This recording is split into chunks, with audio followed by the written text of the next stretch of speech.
Para você acompanhar bem de perto a luta dos petroleiros, vamos conversar sobre as questões dos terminais, das plataformas, do administrativo. Os diretores do sindicato vão comentar os temas. No panorama jurídico, a orientação certa para a categoria. Fique conosco a partir de agora no Giro Semanal do Sindipetro RJ. Olá, ouvintes e internautas, aqui é a jornalista Rosa Maria Corrêa com vocês. Estamos começando o Giro Semanal, que vai repercutir as publicações do site do Sindipetro RJ, www.sindipetro.org.br, entre os dias 9 e 13 de novembro. Para comentar, estamos com o diretor Roberto Santos, do TABG. Olá, Roberto, tudo bem? Ô, Rosa, tudo bom? E você? Tudo bem. E estamos também recebendo aqui, com muito prazer, pela primeira vez, a presença do diretor Sérgio Paes, que é do Terminal da Bahia de Ilha Grande, o TBIG. Olá, Sérgio, como vai? Olá, Rosa, tudo bem? Boa tarde para vocês, boa tarde para os ouvintes do nosso Giro Semanal aí. Vamos ao Giro Semanal.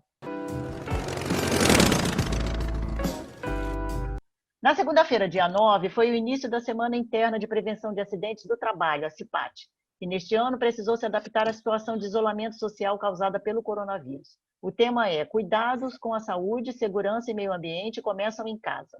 A versão digital está abrangendo 29 unidades. Ganhou mais 7 dias e terminará no dia 19, com destaque para o Talentos Petrobras, às 5 da tarde, com exibição de um vídeo a partir das inscrições de petroleiros na Rádio Petroleira. Imperdível. Se você quiser saber mais, consulte o programa completo publicado na matéria. No dia 9, também publicamos reportagens sobre os atos que ocorreram em várias cidades do Brasil em apoio a Mariana Ferrer, marcando a luta contra a cultura do estupro. Também publicamos entrevista com a diretora Moara Zanetti, que é do Grupo de Trabalho de Diversidades e Combate às Opressões, que falou sobre a importância de haver luta contra as questões que atingem principalmente as populações vulneráveis e, mais especificamente, as mulheres pretas no Brasil. Aproveitando para lembrar que no próximo dia 20 é o Dia da Consciência Negra, o Dia de Zumbi. Roberto Santos. Rosa, hoje eu vi na televisão uma frase bem legal, que é assim, né? Não basta a gente não ser racista, né? Isso falando da questão de questão do racismo, né? Não basta a gente não ser racista, né? A gente tem que ser antirracista. Porque hoje a gente vive num sistema que tem, né? O pessoal fala, né? Do racismo estrutural. E, assim, a gente tem que ir contra. Não basta a gente não ser racista, né? A gente tem que... Quando a gente vê, por exemplo, coisas bobas, né? Por exemplo, a pessoa usar uma palavra denegrir, né? Que é uma palavra extremamente racista, só que às vezes a pessoa que está falando ali nem sente. Termos como criado mudo, enfim, isso daí só no vocabulário, né? Mas acho que as próprias atitudes mesmo, né? Que acho que só a pessoa... eu, por exemplo, eu não me considero assim negro, assim, sou mestiço, assim, sinto um pouco isso, só que eu fico imaginando o que uma pessoa de pele bem mais escura do que eu sente, né? E eu acho que essa gradação, isso daí vai do machismo meu mesmo, essa gradação vai muito pela cor da pele, né? Quanto mais a pessoa é negra, mais a pessoa sente, né, os efeitos do racismo. E sabe, a gente tem que ser antirracista, né? A gente não pode ficar calado em relação a isso. E a mesma coisa em relação a essa cultura do estupro aí, né, que a gente vê. Não basta a gente ver, por exemplo, e aí eu vou levar um pouco para o lado machista da história, né, e faço a mesma analogia, né, não basta eu não ser machista, né, eu tenho que ser antimachista, né, eu tenho que, se eu enxerguei ali alguma atitude, ou alguma palavra de algum homem, até mesmo alguma mulher falando coisas machistas, a gente tem que se posicionar, né, e falar, não vou também sair dando porrada em todo mundo, né, não é isso, mas é se colocar, né, para abrir a cabeça da pessoa e falar, olha só, isso não está certo, pense bem no que você está falando, né, e esse caso aí da Mariana Ferrer, né, foi algo que, assim, expôs, né, as nossas feridas, né, mais profundas, né, desse tema, aquela audiência nojenta, né, que ela foi submetida ali, como o cara, ele é machista e não faz nem questão de esconder, né, então, assim, a gente tem que ter repúdio total esse tipo de atitude, mas não somente repúdios, né? Nota de repúdio, eu repudio isso daí. Isso daí também não ajuda em nada para mim. A gente tem que ter atitude. A gente tem que, por exemplo, exigir que esse advogado sofra punições. E aí eu acho que passa um pouco... Vou tentar finalizar o comentário, senão fica aqui uma hora falando, né? Mas os próprios trabalhadores se mobilizarem contra esse tipo de coisa. E falarem, não, a gente tem essa consciência de classe e falar, não, a gente é contra o que esse cara fez. O que esse cara fez com a Mariana Ferrer. Então, a gente exige uma punição para esse cara. E eu acho que tem que passar por isso, né? A gente tem que... Não basta a gente receber essas coisas com passividade e falar, eu não sou machista, eu não sou racista, então pronto, eu posso dormir com a minha cabeça tranquila. Rapidamente, só complementando esse tema aí, né, apesar do tema, né, principal ser o Dia da Consciência Negra, o racismo, mas eu só queria complementar que o racismo, mundialmente, ele tem diversas outras vertentes além do negro, e no Brasil também algumas. Por exemplo, eu estou aqui no bairro do Bracuí, aqui em Angra dos Reis, que abriga uma aldeia e um quilombo, né? Então, quer dizer, a gente vê isso aqui muito forte, porque a cidade é muito elitista, inclusive é a cidade que abriga a família dessa coisa aí que se diz presidente da República, né, que constantemente está aqui e tem muita influência na cidade, teve uma votação expressiva aqui, e isso aí se reflete muito também em cima dos povos originários. É bom a gente não esquecer disso, que estão sendo massacrados nesse atual governo aí. Era só para complementar aí essa questão do racismo, que ela abrange mais, né, além dos negros que têm agora o seu dia 20, né, e também aqueles que tiveram o seu dia no 19 de abril. No dia 9, noticiamos que as denúncias do Sindipetra RJ têm gerado desconforto entre a hierarquia da empresa, inclusive no complexo Sempre-CIPD, que tem sido palco de recorrentes incidentes e acidentes, como a dobradinha incêndio e inundação ocorrida recentemente no início deste mês. A Comissão de Investigação do Incêndio já iniciou suas atividades com a participação do sindicato no dia 4, mas a Comissão da Inundação ainda nem foi instituída. Muito grave a questão dessa inundação no Sempre-CIPD, e é uma espécie, né, como a matéria comenta, um corpo mole, né, dos getores lá do Sempre. Como é que é a situação lá do TBIG hoje com relação a essas comissões, Sérgio? Então, Rosa, esse é um tema muito caro a nós, né? Eu, particularmente, tenho sido sempre quem mais tem atuado, né? O Nilson também atuou algumas vezes, mas eu fui quem mais atuei nos acidentes que ocorreram durante a nossa gestão no TBIG. E a gente vê que todos os acidentes que a investigação de acidentes que nós participamos, elas tiveram sempre problema de gestão envolvida, né, na situação do acidente. Inclusive, o último eu participei agora recentemente, esse mês ainda, e ficou claro que a gestão de SMS da contratada, assim como a fiscalização sobre essa gestão, né, tem sido muito ineficaz. E isso é uma bomba relógio, que a qualquer momento, né, isso pode estar gerando, como a gente tem visto. Tivemos acidente lá agora também na UTE, né, lá em Campos Elíseos, enfim. Os acidentes vêm se multiplicando na empresa e às vezes a gente tem até a impressão que existe alguém interessado que esse tipo de situação esteja ocorrendo para facilitar a venda dos ativos, privatização da empresa, enfim.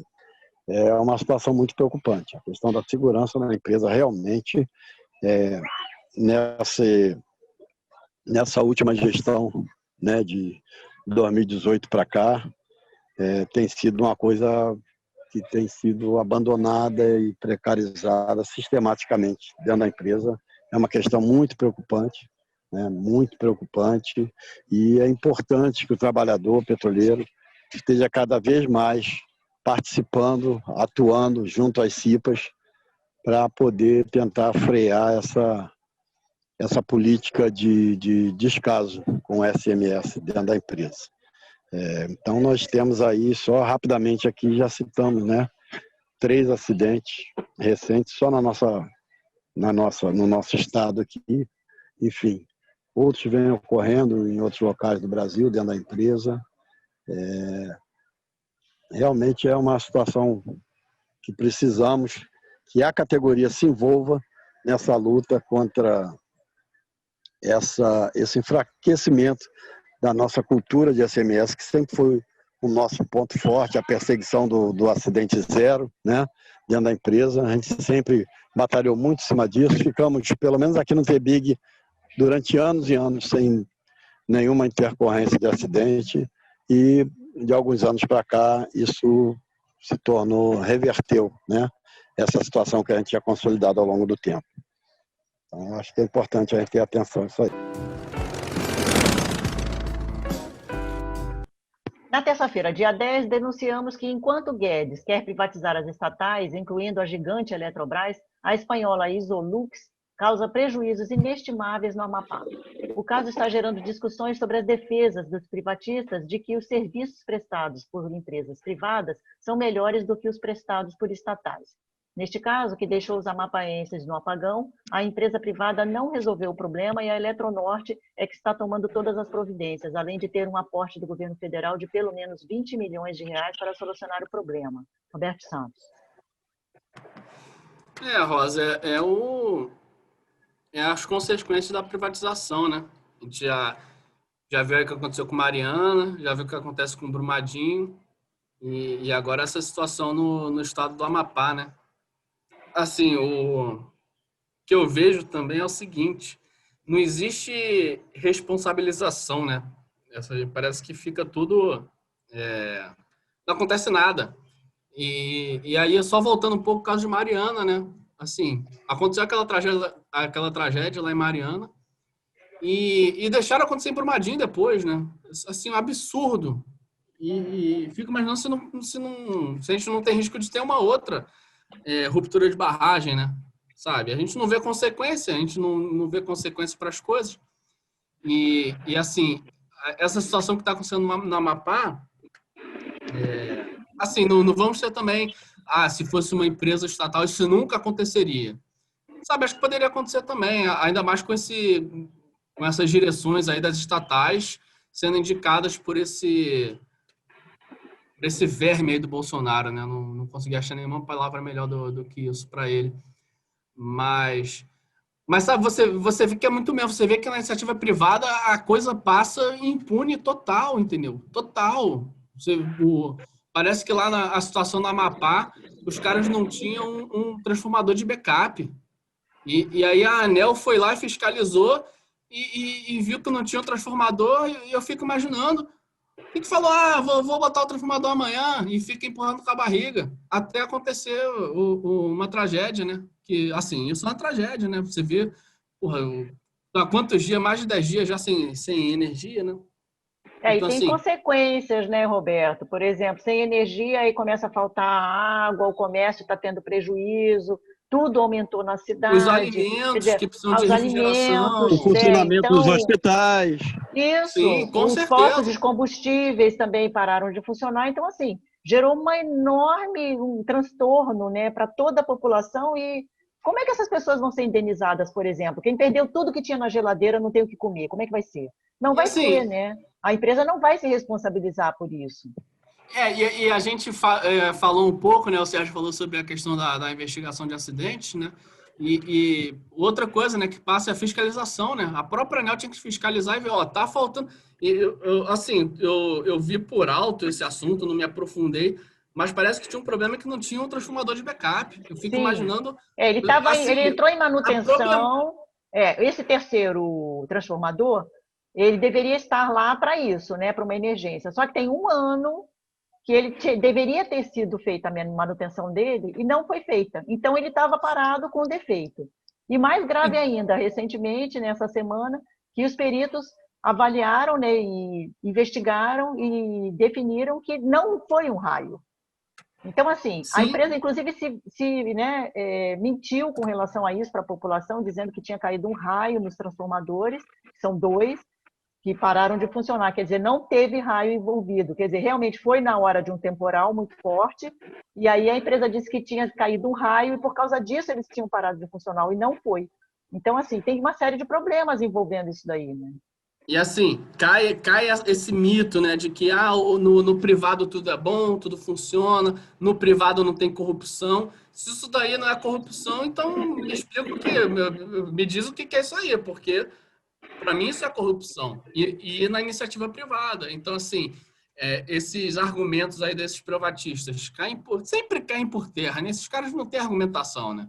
E não é para ter mesmo, esses caras querem vender porque se favorecem de algum jeito. A gente já viu lá no Fernando Henrique, sai até um livro, a Carla falou disso na live ontem, tem até um livro eu tenho aqui da Privataria Tucana, sabe? A gente sabe o que acontece nessas privatizações.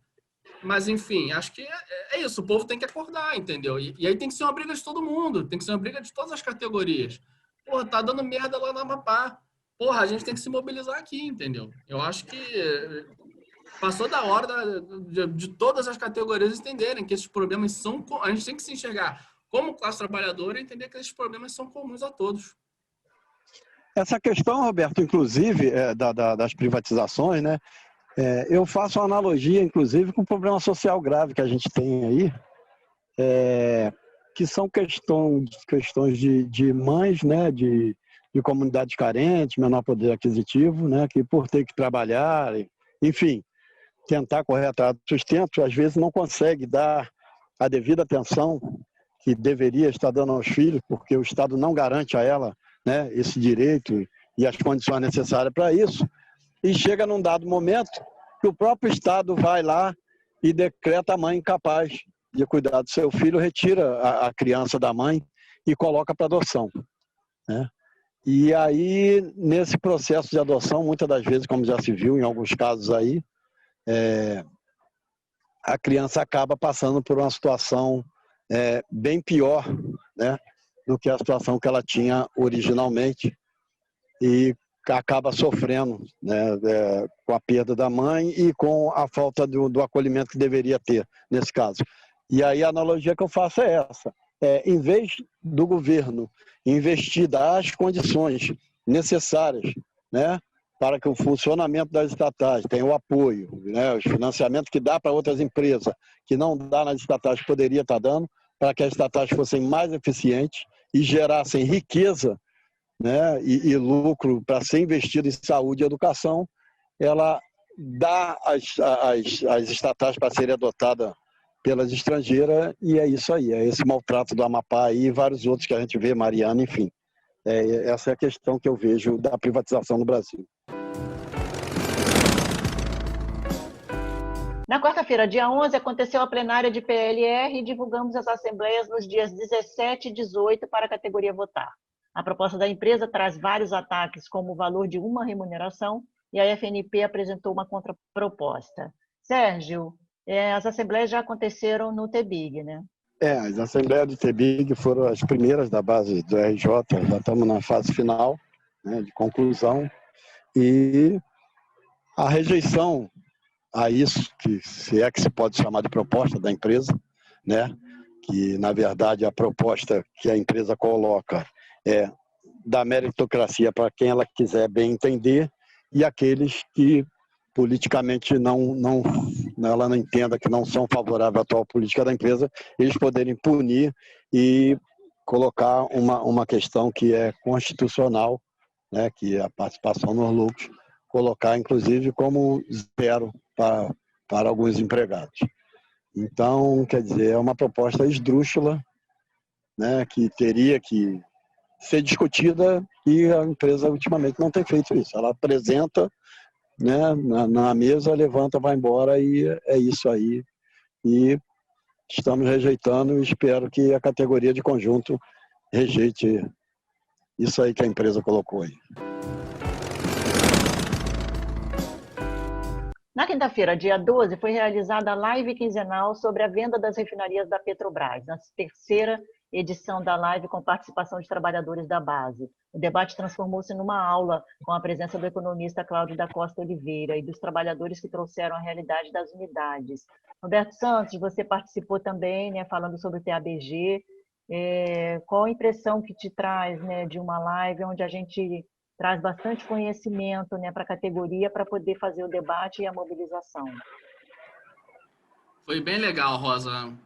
Aconselho quem não viu, assista, porque o Cláudio Oliveira realmente deu uma aula ali. Tanto ele, a Carla também, falou muito bem, enfim. Eu até coloquei uma observação ontem, e aí faço questão de colocar aqui hoje, né, para ser mais ou menos um comentário sobre a live. A gente ontem meio que juntou muito conhecimento teórico e histórico do que é a Petrobras, a função dela, enfim, com a outra parte mais assim de base mesmo, que eu chamo de mobilização da galera indo para cima. Eu falei um pouco ontem da questão de organização em comissão de base. Tinha o Itamar, que é da comissão de base lá da RPBC também. Então, assim, cara da base também, achei que ficou bem legal.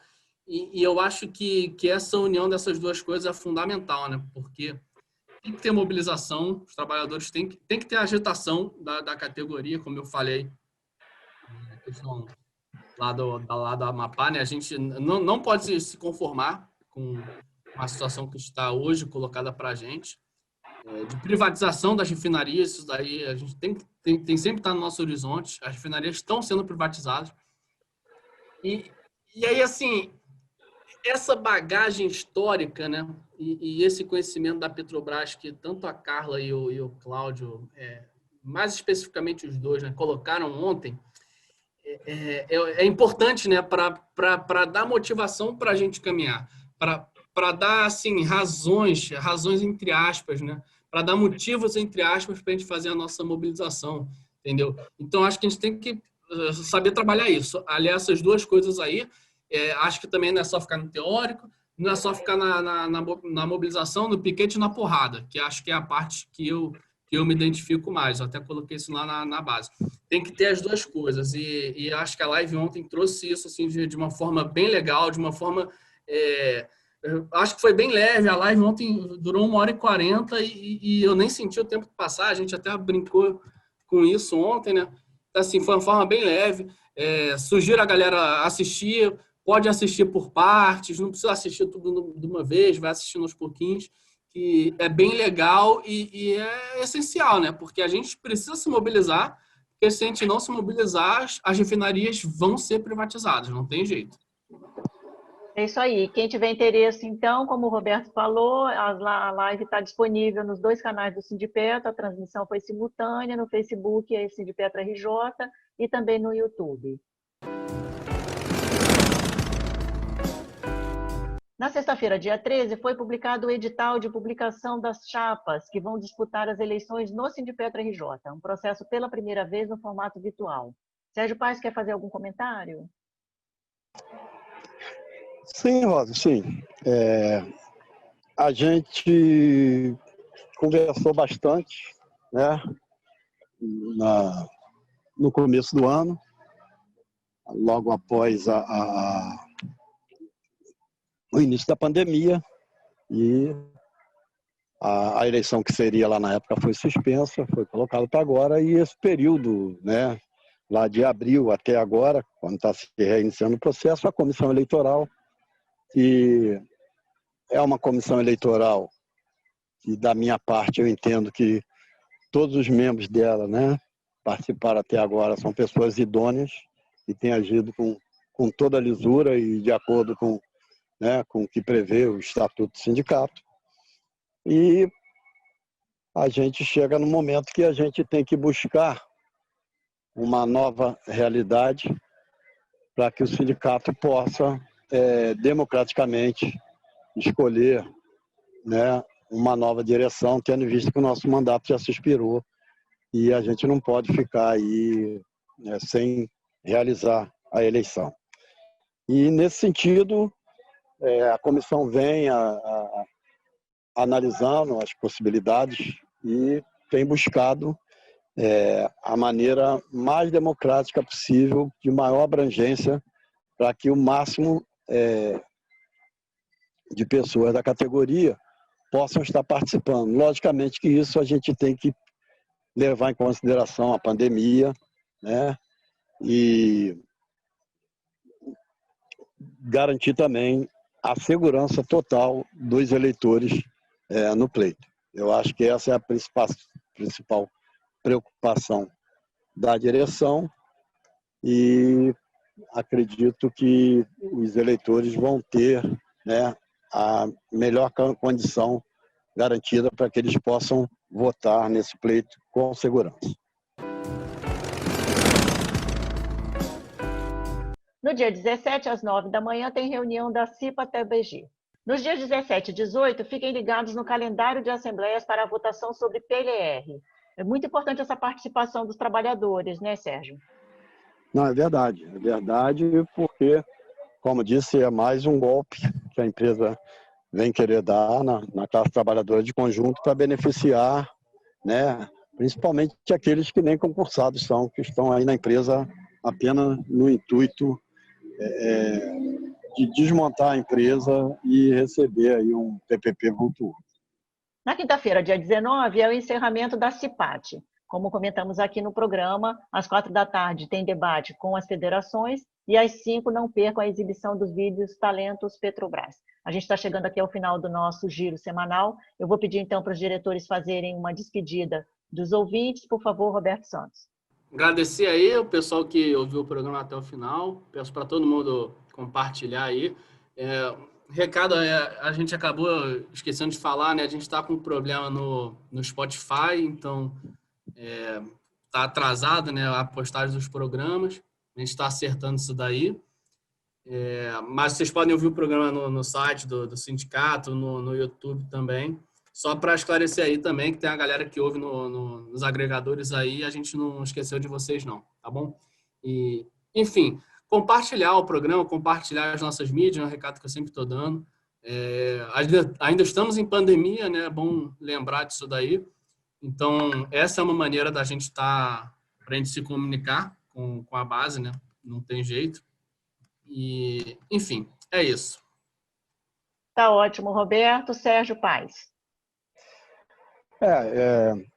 Gostaria de lembrar, né, a todos que nos ouvem aí, da categoria, o quão importante é a participação da categoria em todos os eventos, né, realizados pelas entidades que defendem os trabalhadores, sejam as federações, sejam os sindicatos, porque eu não acredito que o trabalhador tenha a ilusão de que o representante do governo vai estar defendendo melhoria ou interesse da classe trabalhadora, que a gente vem vendo todo dia. O que mais se vê é retirada de direitos, né, dia após dia aí. Então, eu clamo para a categoria se aperceber que a live, a reunião, ou que seja, que ela não pode deixar de participar e de assistir, é de quem a defende e não de quem a ataca. A gente tem que reverter esse quadro aí, né, de audiência aí. A categoria tem que buscar apoiar os seus representantes e não os representantes do governo que retiram nossos direitos aí.